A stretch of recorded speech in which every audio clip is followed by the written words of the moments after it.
Good evening, everyone. How are you? I hope you are all in the good health.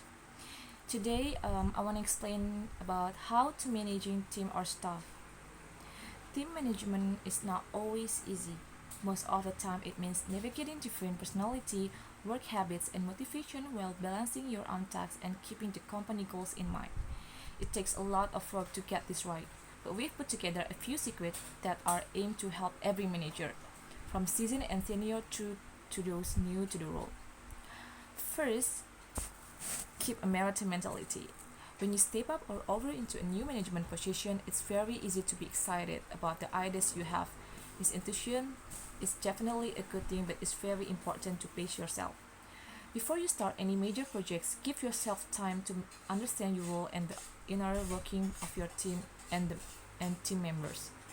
As a team manager, you may not always have the luxury of time, and quick change are sometimes essential. Still, take time to consult with and understand your team to make sure you don't throw the baby out with the bathwater. If you got big ideas that you can work on just yet, make a note of them somewhere you will remember and come back to them when you settle in your position. Second, set realistic expectation. As a manager, you use your knowledge of the big picture to move your team towards each goal. Nothing encourages team more than success, no matter how small a victory it is. In the same way, a team can become discouraged if you set goals they can never meet. If you want to create a new policy, set a new objective, or make a change, you need to understand whether or not you set realistic expectation. This might mean looking at your allocated budget or the workload of those whose help you need. But also remember that even the biggest project that seems hard to achieve can be broken down into more manageable tasks. It may take longer to reach the end goal, but those little wins along the way will be great moral boost for the team. Third, know what your team does. If you're looking to make your change or want to see what change are needed, sit down if you with your employees to find out how they do what they do. It's important team management skill to make sure you understand their role before you go about changing it. Ask them questions about what problem they have to deal with the possible solution. They may have some insight that you can see from your office. Fourth, find real motivator.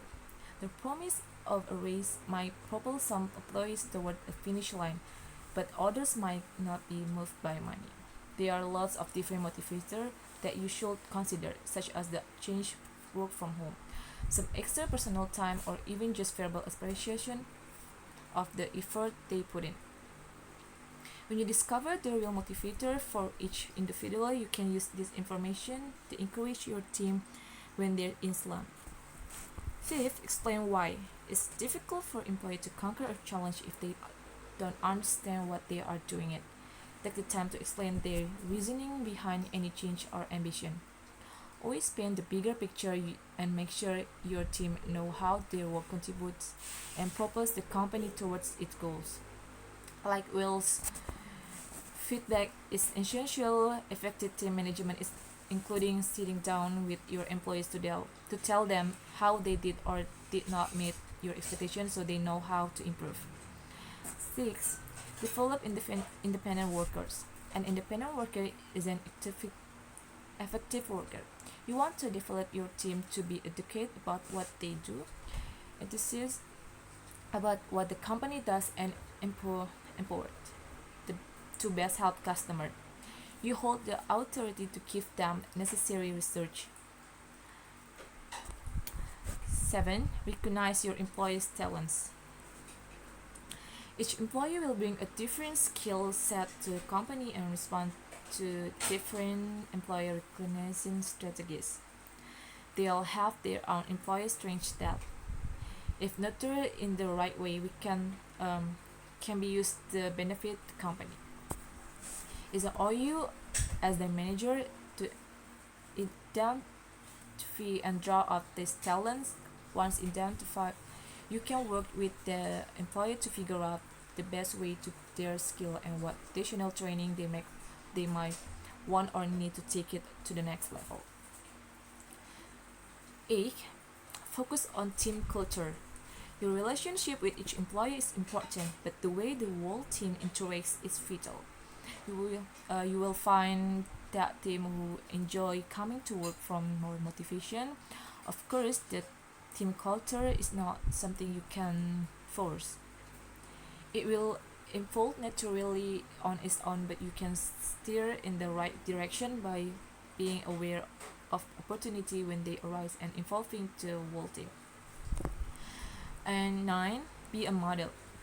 When you step into a managerial position, your team will take cues from your attitude, enthusiasm, and work ethic, or lack thereof. In the same way that attitudes trickle down, so does behavior. For example, if you want everyone to be on time to team meetings, show up early yourself, right?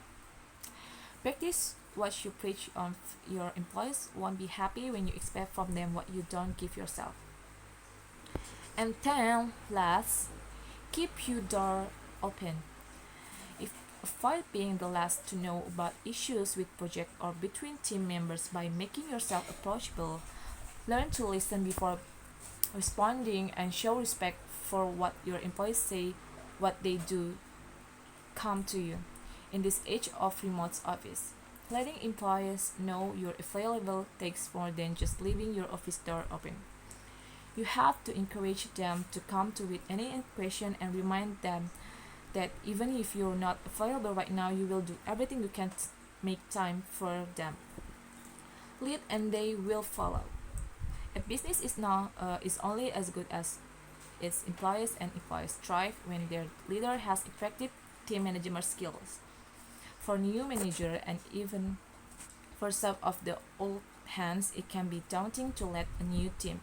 However, a little effort and few of this secret you'll realize it's just about having confidence in your ability to lead your team to success. I think that's it. Thank you for listening this one. Goodbye, everyone.